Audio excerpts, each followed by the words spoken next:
you so much, Salvador. Wow, whew, where to begin? um, I think it's come through as one of the main questions, but I think a question you must get a lot of the time, I'm sure you have an easy answer, is Auckland does not have a grid structure. And the city fabric is greatly informed by the natural features, the two harbours, also thinking about the volcanoes and the different topography in the and topology in the area. How would you work with the superblock concept in our city? Sorry. I listened that this concept is impossible to develop in Auckland, but that people are not a lot of original, because in Christchurch said the same, in Queenstown the same, in A Coruña at the beginning the same, and Madrid, etc. Everybody think that their city is not Barcelona. It's true, but in Barcelona we have buildings, streets, people and cars. It depends of the organization. And also we have hills. We have 7 hills in Barcelona. It's not flat. Then it's possible to develop. I said at the beginning, every city will have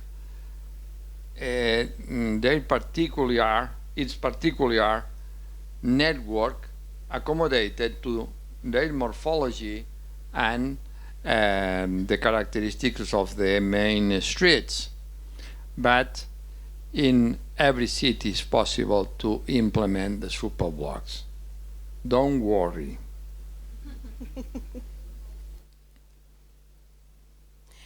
In terms of those natural features, and I think you've spent a bit of time in Auckland and seeing the coast, how the harbour meets the land, how do you think we could use those features better? Yeah. I visit this afternoon Wynyard neighborhood. I recommend you make in that place the first superblock of New Zealand. It's very easy. It's very easy. I don't understand why you don't make it the superblock before. It's very easy. And you can get an incredible contact with the sea. Green, calm, vital, etc. You must change something. You need to include the urban ecosystem principles. I define this new urbanism, and it allow to change everything and the system of proportions of this nice and particular and special neighborhood. I recommend you to transform the contact with the sea, the waterfront, because it's an opportunity, incredible opportunity. Believe me. One of the questions that's come up that I think relates to that is around the environmental changes, and in particular water and the management of water and for climate resilience and the concept of sponge cities. So can you talk a bit more about how the superblock could work towards water sensitive design? Yeah. The water is inside of these principles of the urban ecosystem. I explained today the superblock like a base of a new urban mobility model and public space model. But the superblock is also the base of the ecosystemic urbanism, and the water is inside. Is necessary to include the water. Is key, okay? And the water, the first that I recommend is to reduce the consume. The first thing. I don't know what is the quantity of liters per inhabitants every day has Auckland. I don't know. 200, 200 and 500. He's a data man. We need the Yes, data.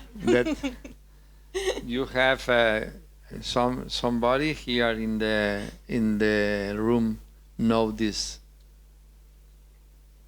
Okay, doesn't matter. I think it's over 200 and 500 liters per inhabitants every day. In that moment in Barcelona we are fighting because we have a dry weather climate incredible. Okay. Never in the history of the Catalonia we had something like that. It's like a catastrophe, okay? But after different dry periods in Barcelona, people are very sensible with this problematic, and in that moment we are consuming 104 liters per inhabitant. It's very good. In California, for example, is 500 liters per inhabitant. It's the difference, okay? But also the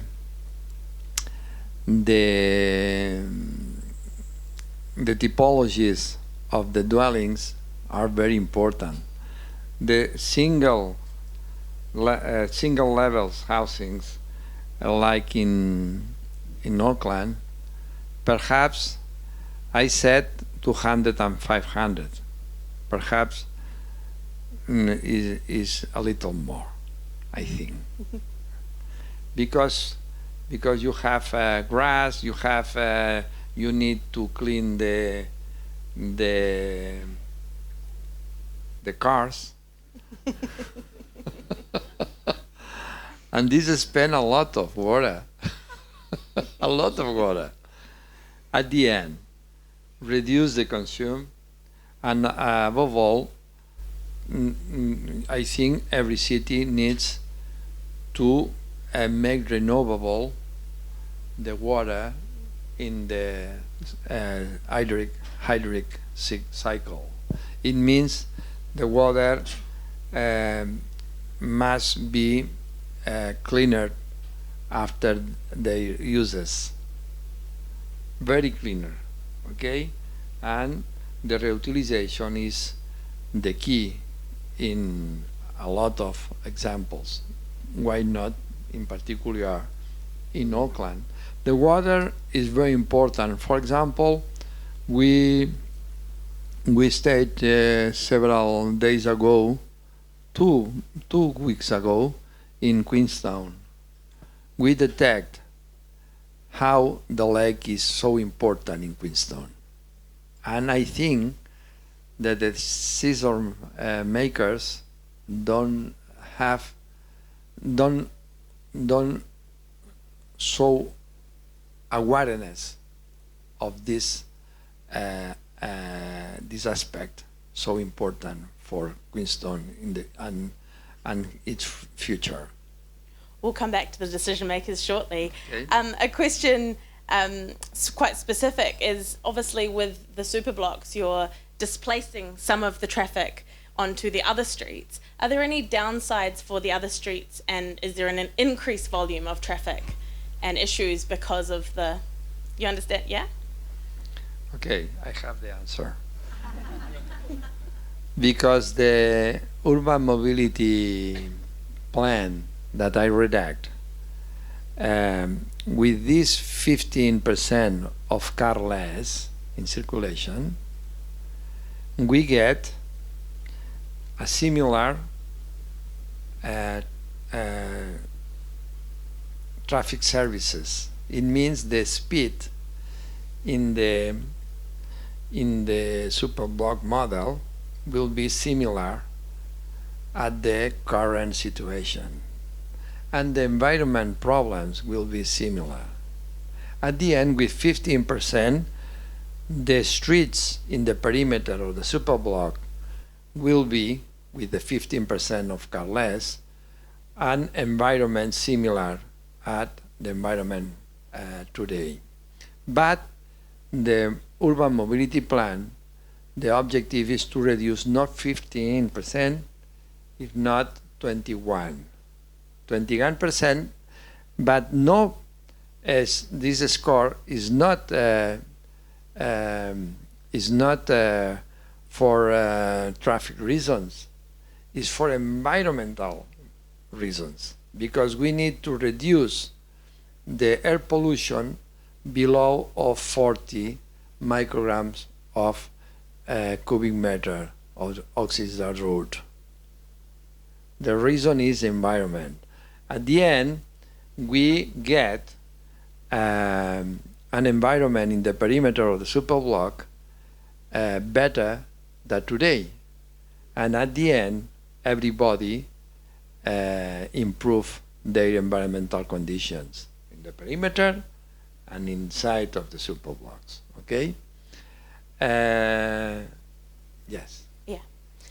Thinking about, there's a really great question here, and I'm going to put two parts to it, but the question is, using a participative decision-making approach, how do we convince a population accustomed to driving everywhere to reduce the amount of vehicle traffic? And I think you talked about the how everybody, an ecosystem has everybody involved. So I think part of that is what is the role of the citizens, but also what is the role for our leaders of our city, and it both, coming from many places. I'm a psychologist also,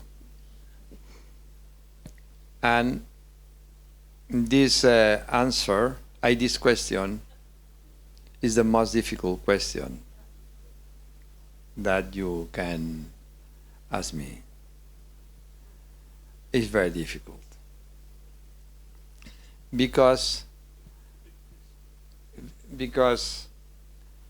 imagine of thinking about how many advertisements of cars everybody,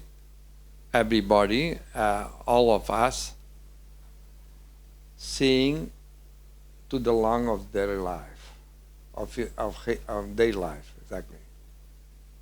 It's huge. He sells us the status, the autonomy, the free lifestyle.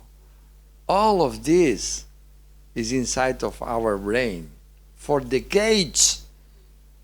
How is possible to fight against this? It's quite impossible, because it's like a dish, the modern dish in the new gastronomy, the deconstruction of the dish. But we have in our brain a physical car, but is deconstructed inside of our neurons. This is our problem. It's a very huge and serious problem. And then it seems impossible. No, this is not possible. Because in our brain is very, very well defined how we analyze the reality, and always impact or with the wheel or with the involve of the car, but different parts of the cars are inside of our brain, and always impossible to thinking. In conclusion, please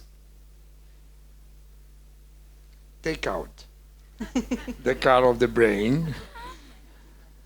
5 minutes. 5 minutes.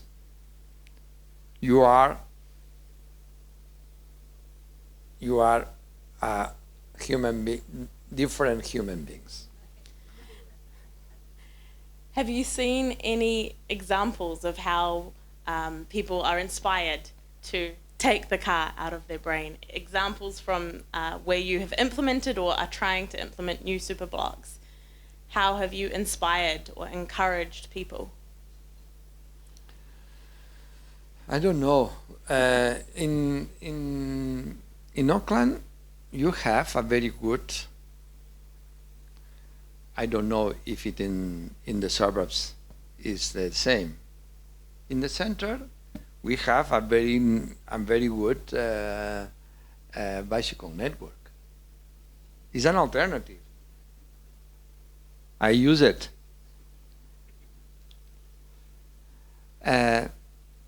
But you need a new public transport network. You need this. If you want, I can help to redesign. But it's mandatory. It's necessary. Because if not, we don't have future. And the first step is this: when you have this shape, this network, that the network is well done thought, because the distance is less of 300 meters inside of this and a stop of public transport. You have practically the Superblocks. The base of the Superblocks is inside of this perimeter of the public transport network. And you can make in this time, while the planners are redesigning the new and orthogonal public transport network, you can try to take out the car of your brain, and after that are feeling other sensations, and when the new orthogonal public transport network is already made, then you are ready to understand and to accept the Superblocks in the future. I think you might have answered this next question, but apart from improving public transport, having seen Auckland, cycled around Auckland, what do you think are the unique challenges and opportunities to include a Superblock or other urban ecology opportunities for Auckland? I think you can start for this Wynyard Superblock neighborhood. Is the first. It's very easy, believe me. Secondly, first redesign the new public transport network, okay? And at the same time, in parallel, you can make redesign the city, creating new centralities around of several rail stations. Is a very good attractor, and the conciliars can include in their programs new facilities near, close of these train stations, and also push in including new activities around of this. At the end, if we have the services enough to the daily life for several parts of the city, the number of movement by foot will increase. And do you know what suppose this? At the end, we need to redesign the city, including new new centralities and increasing the densities, because we need to develop cities, not urbanization, not suburbs. We need to transform our city, because at the end, the urban quality will increase, and also the quality of life of the Auckland citizens, because you are marvelous people, I know, but your city is not not the same. You talked a bit about the activities, businesses, and organizations, but in terms of residents, how does the cultural shift, how do you bring residents who live there on board inside a superblock, but also have the residents of superblocks, do they like living there? Has that been an increase in positive feedback from residents? Yeah, it's always the same. It's a problem of communication. It's a problem to comprove when you have several experience how is possible to live inside of these neighbors. Okay, these new superblocks. In Barcelona, when the journalists come to ask me about the superblocks, to make interviews, etc., always I said, I say, please go to ask, to make questions to the people against the superblock. Please go. After, go to interview people in favor of the superblock. But don't forget to go to interview people living for 10 years in a superblock. And after that, all the journalists, the New York Times, Le Monde, The Guardian, the CCV, all arrive at the same conclusion. It's a silly thing. Don't agree with the superblock model. At the end, perhaps they need to make 150 meters more to arrive at their garage. It's not a problem, because the urban quality increased so much, and is not comparable with this inconvenience. They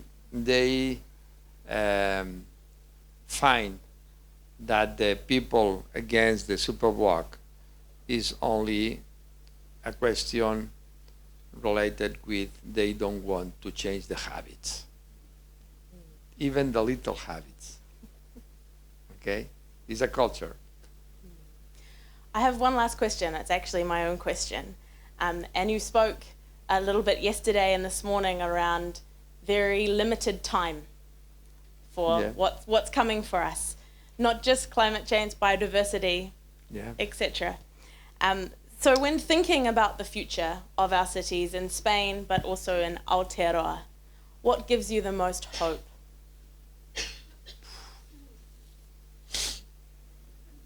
Unfortunately, I'm not so optimist. I'm a very pessimist, intellectually pessimist. I don't see anything that make me hope process how we can change this current scenario with so big and huge uncertainties. This is the problem. It's the reality. I'm a very positive person. very positive. I every day I wake up with a very huge energy to change something every day. But I know what is the reality. I think it's necessary to change this. For example, with this kind of solutions, don't break nothing. We assure the functionality of the city. Why? It's impossible to understand why not. Okay? But the hope is the latest is we can lose. No. We need to fight until the end. But fight. Today stay here. The next week in Wellington. After in Ibiza, in Bogota. These months are very crazy for me. But it's positive, my attitude. If not, it will be a lot of frustrated and depressed. And it's not convenient for me. I'm a psychologist, I'm not convenient. Thank you, Salvador. I thought you were going to leave us on a bit of a grim note there, but I really appreciate the rallying call to us here in Tamaki Makaurau, Auckland. So I just want to thank you again. I think hearing that it's a cultural problem, I think is very inspiring to think how we can take the car out of our brain. Even just for a small 5 minutes is something to think about. I think thinking about the wider health impacts that you shared from the Superblock that have come out, and the biodiversity, urban heat island effect, and even the livability for people who are living there. And I'm sure there are many other benefits, loneliness for people being connected, and just living in a neighborhood that is in that really connected place. I also really appreciated thinking about citizens. We are all citizens, as well as rather than pedestrians. I think that's definitely something for our city to keep thinking about. So is there anything else you would like to share? Any other final words? Oof, a lot. But I think is follow my recommendations.